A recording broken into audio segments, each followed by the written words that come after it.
அஊது பில்லாஹி மினஷ் ஷைத்தானிர் ரஜீம். பிஸ்மில்லாஹிர் ரஹ்மானிர் ரஹீம். நம்ம நசீஹத்துடைய பாடத்தில் இது எத்தனாவது நசீஹத் பார்க்குறோம்? 6வது நசீஹத் பார்க்குறோம். அல்ஹம்துலில்லாஹ். ஒவ்வொரு நசீஹத்தும் நமக்கு பயனுள்ளதாக இருக்கும். சரியா? அதில் இன்னொன்று என்ன அப்படின்னா, இன்ஷா அல்லாஹ் ஒவ்வொரு நசீஹத்தையுமே எல்லாருமே ஆளுக்கு ஒவ்வொரு நசீஹத் இன்ஷா அல்லாஹ் அது பேச்சு பயிற்சிக்காகவும் இது கொடுக்கப்பட்டிருக்கு. நமக்கு ஒரு லெசன் ஒரு பாடமாக இருந்தாலும் இதுக்கு இது ஒவ்வொரு ஆளும் அதை நம்ம அந்த ஹதீஸை நம்ம மனனமிட்டு அதனுடைய விளக்கங்களை புரிந்து கொண்டு இன்ஷா அல்லாஹ் நம்ம ஒவ்வொருவருமே சொல்லணும். சரியா? அதுக்கான இன்ஷா அல்லாஹ் ஒரு ஏற்பாடை செய்வோம். எல்லாருக்குமே அந்த பேச்சு பயிற்சிகளையும் நம்ம அதை நம்ம வளர்த்துக்கிறோம் இன்ஷா அல்லாஹ். சரிங்களா? ஓகே, ஹைர், அல்ஹம்துலில்லாஹ். இன்னைக்கு நசீஹத் 6வது நசீஹத்துடைய தலைப்பு என்ன அப்படின்னு சொன்னா, மகனை இழந்தாலும் என் மானத்தை இழக்க மாட்டேன் என்கின்ற ஒரு தலைப்பே அற்புதமான ஒரு தலைப்பா இருக்குது. சுப்ஹானல்லாஹ். இப்படியும் பெண்கள் வாழ்ந்திருக்காங்க, சஹாபிய பெண்கள் இருக்காங்க அப்படிங்கிறதுக்கான ஒரு அற்புதமான ஒரு நசீஹத்தா இருக்குது.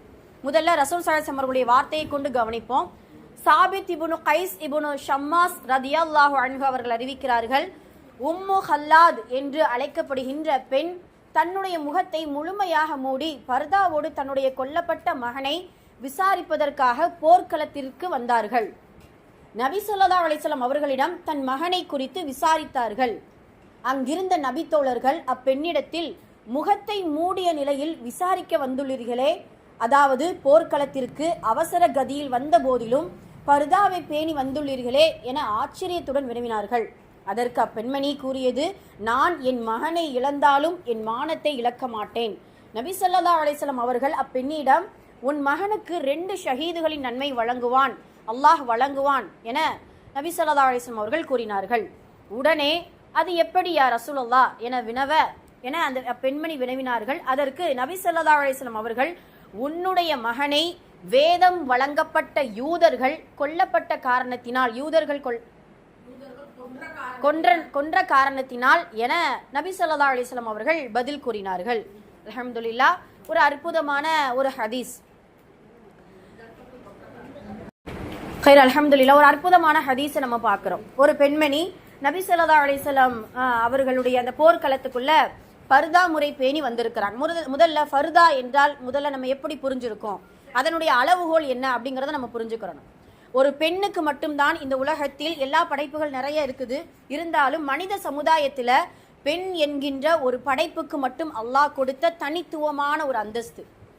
சுப்ஹானல்லாஹ். அதுவும் முக்மீனான பெண்களுக்கு கொடுக்கப்பட்ட ஒரு அற்புதமான ஒரு சிறப்பும் கூட இந்த பருதாவுடைய அளவுகோல் என்ன அப்படிங்கிறத முதல்ல நம்ம புரிஞ்சுக்கிறோம். ஒரு பெண் பாலிகான பருவ வயது அடைந்தவுடன் அவள் மறைக்க வேண்டிய பாகத்தை மறைத்துதான் இந்த உலகத்தில் வாழ வேண்டும். அந்த பெண் மறைக்க வேண்டிய பாகம் என்பதை விட வெளிப்படுத்தக்கூடிய ஒரு பாகங்கள் என்ன அப்படின்னா முகம், அதே போல 2 மணிக்கட்டுகள், 2 பாதங்கள், கால்கள், அவ்வளவுதான். அதை தவிர்த்து விட்டு என்னென்ன உறுப்புகள் நம்மளிடத்தில் இருக்குதோ, அதே போல முடிகள் கூட ஒரு உறுப்பு தான். அந்த முடிகள் கூட பர்தாக்குள்ள என்ன செஞ்சிடும், அடங்கிடும். இந்த 3 உறுப்புகளை தவிர மற்ற எல்லாத்தையும் ஒரு பெண் பாலிகான பருவமடைந்த பெண் மறைத்துதான் ஆக வேண்டும் அப்படின்னு சொல்றது இஸ்லாமிய ஒரு சட்டமாக இருக்குது. இந்த இஸ்லாமிய சட்டம் வலியுறுத்துகிறதா அப்படின்னு என்று சிந்திக்கிறத விட இது பாதுகாப்பை கொடுக்கக்கூடிய ஒரு சட்டமாகத்தான் நம்ம எடுத்துக்கிறோம். இப்போ நம்மளுடைய பர்தா முறையை பார்க்கும் பொழுது சில மாற்று மத சகோதரர்கள் நம்மளிடத்திலே கேட்பாங்க, வெயிலா இருக்குது, உள்ள ட்ரெஸ் போட்டிருக்கீங்க, வெளியில பர்தா போடுறீங்க, மேல மக்கனா போடுறீங்க, உங்களுக்கு இதுவா இருக்காதா, கஷ்டமா இருக்காதா அப்படின்னு கேட்கும் பொழுது நம்ம சொல்லக்கூடிய ஒரே பதில், எங்களுக்கு இது கஷ்டமாக இல்லை, பாதுகாப்பாக தெரிகிறது. அவ்வளவுதான். ஒரே வார்த்தையில் முடிச்சிடும். இதை உட்காந்து எக்ஸ்பிளைன் பண்ணி நாங்க அப்படி இருக்கணும் இப்படி இருக்கணும், எங்க சட்டம் இப்படி சொல்லிச்சு, நாங்க வெளியில இதெல்லாம் வேண்டாம், எங்களுக்கு இதுதான் பாதுகாப்பு கவசம், அவ்வளவுதான். இந்த நவீன காலத்துல இந்த பாதுகாப்பு கவசம் மட்டும் அல்லாஹ் நமக்கு நாடவில்லை, கொடுக்கவில்லை என்றால் நமது கதி அல்லாஹ் பாதுகாக்கணும். இந்த உலகத்துல எத்தனையோ தொந்தரவுகள், பாலியல் தொந்தரவுகளை நம்ம கேட்டுக்கொண்டுதான் இருக்கிறோம். சிறு பிள்ளையிலிருந்து வயதான கிழவிகள் வரைக்குமே, வயதான மூதாட்டிகள் வரைக்குமே அவர்களுக்கு இந்த மாதிரியான தொந்தரவுகள் வரத்தான் செய்யுது. ஒன்று நம்ம புரிஞ்சுக்கிறணும், தவறு செய்பவனை விட தவறு செய்கின்ற தூண்டுபவனுக்குத்தான் தண்டனை அதிகம். அதை நம்ம முதல்ல புரிஞ்சுக்கிறோம். ஆக இந்த பர்தா என்பது நமக்கும் பாதுகாப்பு, மற்றவர்களுடைய தவறான எண்ணங்களுக்கு ஒரு திண்டங்களை தூண்டாத அளவிற்கு நமக்கு ஒரு அடையாளமாக நமக்கு என்ன செய்யுது, இந்த பர்தா இருக்குது. ஆக இதுதான் வெளிப்படுத்தக்கூடிய உறுப்புகள், வெளிப்படுத்தக்கூடிய விஷயங்கள். மற்ற எல்லாமே பர்தாக்குள்ள அடங்கிடும். அதே போல ஒரு பெண்ணின் குரல் கூட பர்தாவில் அடங்கும். ரசூல் ஸல்லல்லாஹு அல்லாஹு தஆலா குர்ஆன்ல சொல்லுவான் இல்லையா, பெண்களை குலைந்து குலைந்து பேசாதீர்கள், அந்நிய ஆணிடத்தில் குலைந்து குலைந்து நீங்கள் பேசாதீர்கள் அப்படிங்கிறத நமக்கு சொல்லி கொடுப்பாங்க. அப்போ நம்ம ஒரு கால் வருது, இல்லை வேற யாராவது அந்நிய ஆண் நம்மளுடைய வீட்டுக்கு வர்றாங்க, கரடு முரடான எப்பொழுதும் உள்ள வார்த்தைகளை விட கொஞ்சம் கடினமான வார்த்தைகளை கொண்டு தான் நம்ம என்ன செய்ய, கடினமான அந்த வார்த்தைகள்னா குரல்களை, தடித்த குரல்களை கொண்டு தான் நம்ம என்ன செய்யணுமா, பேசக்கூடியவர்களாக இருக்கணும். இப்படி ஒவ்வொருவரும் நீங்க நினைக்கலாம் வயதானவர்களுக்கும் பருதாவா? ஆம், வயதானவர்களுக்கும் பருதாதான். நம் வாழ்நாள் முடிகின்ற வரைக்கும் பெண் என்கின்ற அந்தஸ்தை இழக்காம இருக்கிறோம் இல்லையா? வயதாச்சுன்னா நம்ம பெண் இல்லைன்னு எதுவும் இருக்கா? கிடையாது. அப்போ நம்ம மரணம் வரைக்கும் இந்த பருதாவை பேணக்கூடியவர்களாக இருக்க வேண்டும். ஒன்று. ரெண்டாவது, சுப்ஹானல்லாஹ், இந்த பருதா என்பது இஸ்லாமிய மார்க்கத்திற்கு கொடுக்கப்பட்ட ஒரு அழகான ஒரு சிறப்பான ஒரு விஷயமாக இருக்குது. இந்த விஷயம் ரசூல் ஸல்லல்லாஹு அலைஹி வஸல்லம் அவர்கள் காலம் தொட்டு இன்று வரைக்கும் ஹயாத்தாக இருக்கக்கூடியதாக நம்ம பார்த்து கொண்டு இருக்கிறோம். ஆனால் சில நேரத்தில் இந்த பருதாவை பேணாத முஸ்லீம்கள் இருப்பதின் காரணமாகத்தான் இந்த பருதாவுடைய வேல்யூ இல்லாமல் போயிடுச்சு இப்போ உள்ள காலத்தில். ஏன், எதனால? ஆசைக்கும் தேவைக்கும் மட்டும் போடுவதல்ல இந்த பருதா. எல்லா நேரங்களிலும் நம்ம வீட்டில் இருக்கக்கூடிய சூழ்நிலைகளை தவிர்த்து விட்டு, ஏன் வீட்டுக்குள்ள இருக்கும் பொழுதே ஏதாவது ஒரு அந்நிய ஆண்கள், மகரமான ஆண்களை தவிர, மகரமான ஆண்கள் உங்களுக்கு புரியுதும் இல்லையா, அதாவது திருமணம் செய்ய அனுமதிக்காத ஆண்கள், அதாவது நம்மளுடைய தந்தை, நம்மளுடைய உடன் பிறந்த சகோதரர்கள், நம்மளுடைய மகன்கள், இவங்களை தவிர்த்து விட்டு மற்ற எல்லோரும் அஜமீகள் அப்படின்னு சொல்லுவாங்க. அஜமீன்கள் அந்நிய ஆண்கள். அந்த அந்நிய ஆண்களுக்கு முன்னால் பருதாவோடு தான் நம்ம என்ன செய்யணுமா, இருக்க வேண்டும் அப்படிங்கிறது இஸ்லாமிய ஒரு அழகான ஒரு மரபாக இருக்குது.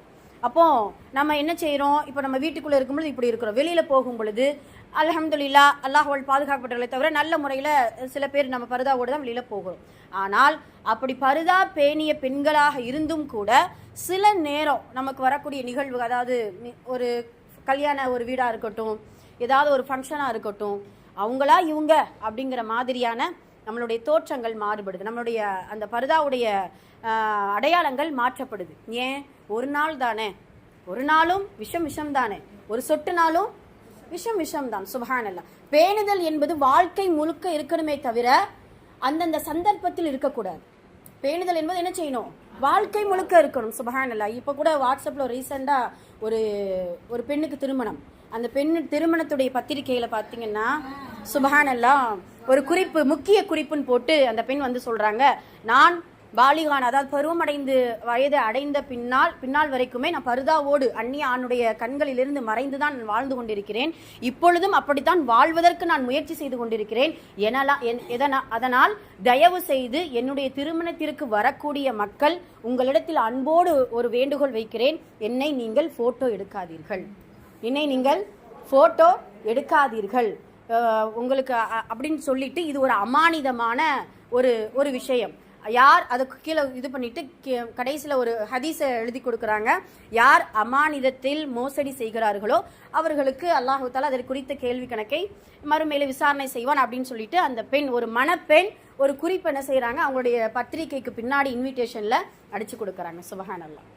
இப்படியும் கூட இந்த காலத்துல சில நவீன பெண்களாக இருந்தாலும் கூட பர்தாவை பேணக்கூடிய பெண்களும் இருக்கிறாங்க. அதே இது சில பெண்கள் பர்தா முழுக்க பார்த்தீங்கன்னா சுப்ஹானல்லாஹ் அப்படியே முழு பர்தாவோடு இருப்பாங்க. ஆனால் அன்றைய நாள் எல்லா ஒரு சின்ன விஷயத்துக்கு கூட ஒரு ரெண்டு மூணு ஆண்கள் கண்களுக்கு படுறதுக்கூடிய வாய்ப்புகள் இருந்தும் கூட அந்த பெண் அதிலிருந்து தவிர்த்து என்ன செய்வாங்க, நல்ல முறையில் வாழ்ந்துட்டு வருவாங்க. ஆனால் அன்றைய நாள் அந்த கல்யாணம் என்கின்ற அந்த மேரேஜ் நாள் அன்னைக்கு மட்டும் ஆயிரக்கணக்கான அந்நிய ஆண்களுக்கு முன்னால் நமது பிள்ளைகளை, நம் பெற்றெடுத்த பிள்ளைகளை பொக்கிஷமாக பர்தாவோடு பேணி பாதுகாத்து வளர்த்த பிள்ளைகளை, என் பிள்ளைகளையும் பாருங்கள் அப்படின்னு சொல்லிட்டு நாம் என்ன செய்கிறோம், மஆதல்லாஹ் அல்லாஹ்வால் பாதுகாக்கப்பட்டவர்களை தவிர இனிமேல் இன்ஷா அல்லாஹ் இப்படியான ஏன்னா அந்த நேரத்தில் பார்த்தீங்கன்னா ஒன்றுமே என்ன செய்ய முடியாது, என்ன செய்ய அப்படின்ட்டு அல்லாஹ் தான் அதற்கான ஒரு வெளிச்சத்தை நமக்கு கொடுக்கணும். ஏன்னா உறவுகளுடைய நச்சரிப்பு இருக்கும். அதே போல் ஆமாம் இவங்க தான் பெரிய பார்த்தா ரொம்ப அப்படியே இபாதசாலி தக்வாதாரி அப்படின்ட்டு அதில் ஒரு வசைப்படக்கூடிய 4 சொற்கள் நம்மளை வந்து விழுகும். இதெல்லாம் தவிர்த்து விட்டு அல்ஹம்துலில்லாஹ் எங்களுடைய ஒரு உறவு பெண், அவங்களுக்கு திருமணம் நடக்கும் பொழுது திருமண நாள் அன்னைக்கே பர்தா போட்டு தான் நிற்கிறாங்க.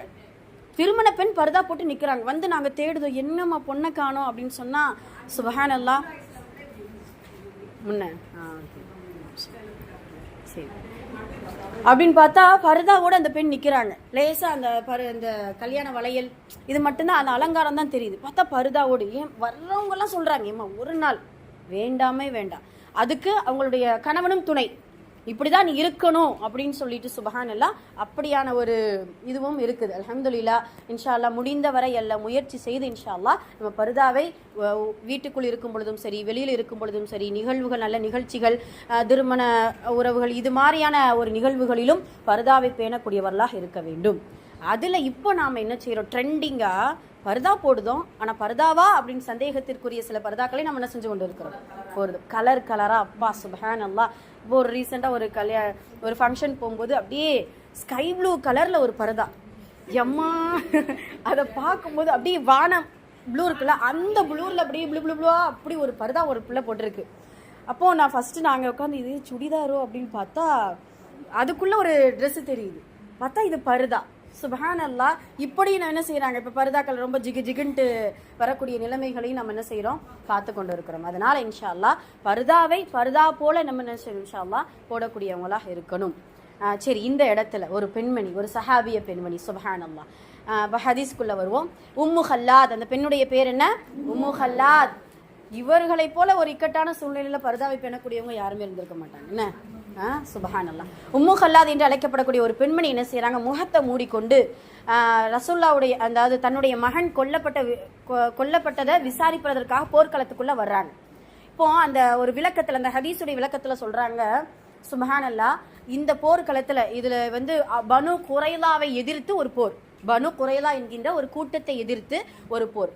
அந்த போர்க்களத்துல முஸ்லீம்கள் கொல்லப்பட்டவர்களுடைய எண்ணிக்கை கம்மி தான், 2 பேர் தான், அந்த மாதிரியான எண்ணிக்கையில் தான் கொடுத்துருக்குறாங்க. என்னன்னா அதிகமான ஒரு ஷஹீதாகக்கூடிய மனிதர்கள் முஸ்லீம்கள் நிறைய பேர் இருந்தால் கூட இந்த பெண்ணுக்கு இவ்வளோ கவலை இருந்திருக்காரு. சொல்லுவாங்களே, ஒரு முசீபத் பரவி விட்டால் அது முசீபத்தாகவே கருதப்படாதான். இப்போ எனக்கு உங்களுக்கு சுகர் இருக்குது அப்படின்னு சொல்கிறத விட எல்லாருக்கும் உண்டதுதான் உங்களுக்கும் அப்படின்னு சொன்னால் அது சாதாரணமாக போயிடுன்னு. அது போலத்தான் அந்த ஷஹீத் என்கின்ற அந்த அந்தஸ்தை பெற்றவர்கள் 2 பேர். அப்போ அவங்களுக்கு துடித்து போகிறாங்க, ஐயோ என் மகன் ஷஹீத் ஆயிட்டாரு அப்படின்னு சொல்லிட்டு போர்க்களத்துக்குள்ள ரசூலுல்லாஹ்விடத்தில் வந்து கேட்குறாங்க. இப்போ கேட்கும் பொழுது முகத்தை மூடி, அதாவது முழு பர்தாவோடு, முகத்தை மூடியவர்கள் கிடையாது, முழு முகத்தை மூடிய நிலையில் விசாரிக்க வந்துள்ளீர்களா, ஓகே, பெண்ணிடத்தில் முகத்தை மூடிய நிலையில் விசாரிக்க வந்துள்ளீர்களா என்று அப்போ கேட்கும் பொழுது நபி ஸல்லல்லாஹு அலைஹி வஸல்லம் அவர்கள், அந்த பெண் சொல்கிறாங்க, ஒரே வார்த்தை தான், நான் என் மகனை இழந்தாலும் என் மானத்தை இழக்க மாட்டேன். சுபஹானல்லாஹ். அப்போ மகனை விட மானம் முக்கியம் அப்படிங்கிறத நமக்கு கொடுக்குறாங்க. இப்போ அல்லாஹுடைய தூதர் நமக்கு அவங்க சொல்லக்கூடிய வார்த்தை என்ன, 2 ஷஹீதுகளின் நன்மை உங்களுக்கு கிடைக்கும். முதல்ல ஷஹீத் என்பது எவ்வளோ பெரிய அந்தஸ்துங்கிறது எல்லாருக்குமே புரியும். என்ன ஷஹீத் என்பது இறந்தும் உயிரோடு வாழக்கூடிய ஒரு மனிதர்கள், நபிமார்களை போல. நபிமார்களும் அவங்களுடைய உடல் எப்படி மண் தின்னாதோ அதே போல சுகதாக்கள் ஷஹீதுடைய உடலையும் மண் என்ன செய்யாது, தின்னாது. அதே போல அல்லாஹு தஆலா அந்த ஷஹீத் எப்படி ஷஹீதாக்கப்பட்டார்களோ அந்த இரத்த கரை படிந்த அந்த உடலோடும் அந்த ஆடையோடும் அந்த கவச ஆடைகளோடு தான் கஃபன் செய்வாங்க. அவங்களுக்கு புதுவிதமாக என்ன செய்ய மாட்டாங்க, கஃபன் கிடையாது, அப்படியே இருக்கும். அதே போலத்தான் நிறைய சஹாபாக்கள் என்ன செய்யறாங்க, தோண்டி எடுக்கும் போதெல்லாம் அவங்க அப்படியே எப்படி போர்க்களத்தில் இறந்தாங்களோ அவங்களை போலயே அல்லாஹு தாலா அப்படியே பாதுகாப்பாக வச்சிருப்பான். இறந்த உடனே நம்மளுடைய ரூஹ் எங்கே போகும் அப்படின்னா, அல்லாஹ்விடத்தில் நல்ல ரூஹாக இருந்துச்சுன்னா அல்லாஹ்விடத்தில் அவனுடைய பரக்கத்தையும் ரஹமத்தையும் கருணையையும் வாங்கி மறுபடியும் கபருக்குள்ளே வந்துடும். ஆனால் ஷஹீதுடைய ரூஹ் மட்டும்தான் இப்பொழுதும் கூட, சஹாபாக்களுடைய காலத்தில் எத்தனையோ ஆயிரக்கணக்கான பேர் ஷஹீதாக இருக்கிறாங்க, இப்பொழுதும் ஷஹீத் என்கின்ற அந்தஸ்தை பெறக்கூடிய சில மரணங்கள் இருக்கத்தான் செய்யுது. என்ன அதாவது கட்டடங்கள் இடிந்து விழுந்து, இந்த இயற்கை சீற்றத்தில் ஏற்படக்கூடியது, அப்புறம் சுனாமி இந்த மாதிரி, அப்புறம் பிரசவத்தில் இறந்த பெண்மணிகள், காலரா, இப்படி தொற்று நோயால் இறக்கக்கூடியவர்கள், இவங்க எல்லாருக்குமே ஷஹீதுடைய அந்தஸ்து கிடைக்கும். அப்படி ஷஹீதுடைய அந்தஸ்தை பெற்றவர்களுடைய ரூஹ் எங்க இருக்கும் அப்படின்னா, சுப்ஹானல்லாஹ், அல்லாஹுடைய அர்ஷுக்கு அருகிலே அல்லாஹு தஆலா ஒரு கூண்டு மாதிரியான ஒரு பொருளை தயாரித்து என்ன செய்யறாங்க, இடத்துல ஒரு பறவையில அவங்களுடைய ரூஹை வச்சிருக்கா. அந்த ஷஹீதுடைய ரூஹை எங்கே போயிட்டு வரும், சொர்க்கத்தை அப்படியே சுற்றிட்டு வந்து அல்லாஹுடைய அர்ஷுக்கு அருகில் இருக்கக்கூடிய அதனுடைய அவங்களுடைய கூண்டுகளுக்குள்ள உட்கார்ந்துக்கிறோம். இப்படி அல்லாஹு தாலா ஷஹீதுடைய அந்த ரூஹையும் அவர்களுடைய உடலையும் பாதுகாத்து வச்சிருக்கா. இங்க 2 ஷஹீதுடைய அந்தஸ்தை அந்த மகன் பெற்றிருக்கிறாரா. ஏன் பெற்றிருக்காரு அப்படின்னு சொல்றது தான் நம்ம பார்க்க போறோம். யார் ரசூலுல்லாஹ் என்ன விளங்கினார்கள்? அதுக்கு நபி ஸல்லல்லாஹு அலைஹி வஸல்லம் உன்னுடைய மகனை வேதம் வழங்கப்பட்ட யூதர்கள், புரியுதா, வேதம் வழங்கப்பட்ட யூதர்கள் கொல்லப்பட்ட காரணத்தினால் என்ன அர்த்தம் அப்படின்னா, அந்த ஒரு பெண் என்ன செய்வாங்க, அந்த மகனை ஒரு அம்மி கொலவின்னு சொல்லுவோம்ல, ஒரு கல் என்கின்ற ஒரு பெரிய ஒரு கல்லை வச்சு தலையில அடிச்சு கொண்டிருப்பாங்க அந்த போர்க்களத்துக்குள்ள. ஏன்னா காஃபிர்களுடைய பெண்கள்லாம் என்ன செய்வாங்க, உள்ள வந்து ஏதாவது தேவையில்லாத, நம்ம முஸ்லீம் பெண்கள் தான் உள்ள வர முடியாது, நான் காஃபிர் பெண்கள் என்ன செய்வாங்க வருவாங்க. அப்ப அந்த மகன் என்ன செய்யறாங்க, அம்மி கல் மாதிரியான ஒரு பொருளை கொண்டு தலையில போட்டு கொண்டிருப்பாங்க. அதனால அல்லாஹு தாலா இவர்களுக்கு 2 ஷஹீதுடைய நன்மையை கொடுத்திருக்கான. ஷஹீத் இறைவனுடைய பாதையில இறந்ததுனால ஒரு ஷஹீத், இப்படியான ஒரு கொலை செய்யப்பட்டதின் காரணமாக அல்லாஹு தாலா 2 ஷஹீதுடைய நன்மையை கொடுத்திருக்கிறான் அப்படிங்கிறத இந்த ஹதீஸ் நமக்கு உணர்த்தக்கூடிய பாடமா இருக்குது. ஆக இந்த சஹாபிய பெண் தன்னுடைய மகனை இழந்தாலும் தன்னுடைய பர்தா முறையையோ அல்லாஹ் கொடுத்த கண்ணியமான இந்த ஒரு ஒழுக்கமுள்ள ஒரு ஆடையையோ இழக்காமல் அந்த போர்க்களத்திற்குள் கூட என்ன செய்யறாங்க, பர்தாவோடு வரக்கூடிய காட்சியை இந்த ஹதீஸ் நமக்கு உணர்த்தக்கூடிய ஒரு பாடமாக இருக்குது. அல்ஹம்துலில்லாஹ். இந்த போர்க்களத்தம் இப்படியான ஒரு இதுல கூட நமக்கு வந்து பர்தாவுடைய முறைகள் நமக்கு சொல்லப்பட்டிருந்தாலும் நமக்கு இக்கட்டான சூழ்நிலை என்பது இந்த திருமணம் இந்த மாதிரியான விஷயங்களுக்கு மட்டும்தான், மற்றபடி வேற இந்த அளவுக்குலாம் வராது. சரியா? அப்போ அப்படியான இடங்களுக்குள்ள இன்ஷா அல்லாஹ் பர்தாவை பேணக்கூடியவர்களாக இருக்க வேண்டும். நம்மளுடைய பிள்ளைகளுக்கும் சரி சிறு வயதில இருந்தே பர்தாவை நமக்கு வந்து சொல்லக்கூடியவர்களாக இருக்க வேண்டும்.